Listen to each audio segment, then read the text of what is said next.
All right, let's talk about something that's at the very core of astrology, a question that I think everybody wonders about.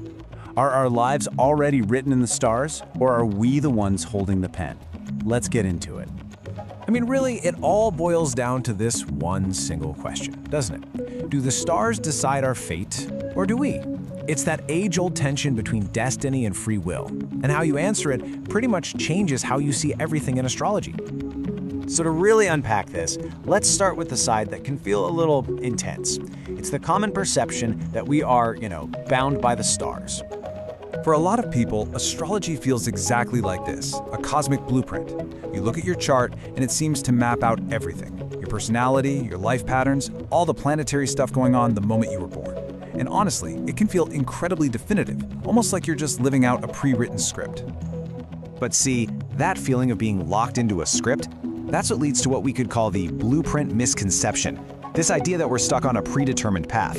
So let's break that down a bit. This lays it out so clearly. On one side, you have that blueprint view. You see words like fate, destiny, even imprisonment. It's kind of a passive role, right? Like you're just along for the ride. But then on the other side, you've got the guide view. And that's all about choice, freedom, and insight. That's a totally active, totally empowered way of looking at things. And that right there brings us to this massive shift in perspective. It's all about seeing your birth chart not as a prison sentence you have to serve, but as this amazing source of personal insight. So here it is, the heart of the matter. Astrology offers insight, not imprisonment. It's powerful information, not a set of ironclad rules you have to follow. And that one little distinction, it changes the entire game. And this is what that actually looks like in real life. Your chart might suggest you're a bit of an introvert, but you can absolutely choose to step into the spotlight for something you're passionate about. Or maybe a heavy Saturn transit brings delays and frustrations, but that's your chance to let your persistence completely rewrite the story. And Venus, it might bring up some major love lessons, but it's always your heart that decides how to learn and grow from them. So what all these examples are really telling us is this, and this is so important. Your birth chart is a map of tendencies and potentials. It is not, and was never meant to be, a declaration of final, unchangeable outcomes. The power of choice, that always stays with you. Okay, so if it's not a blueprint that locks us in, then what is it? A much better way to think about your chart is as your own personal cosmic guide.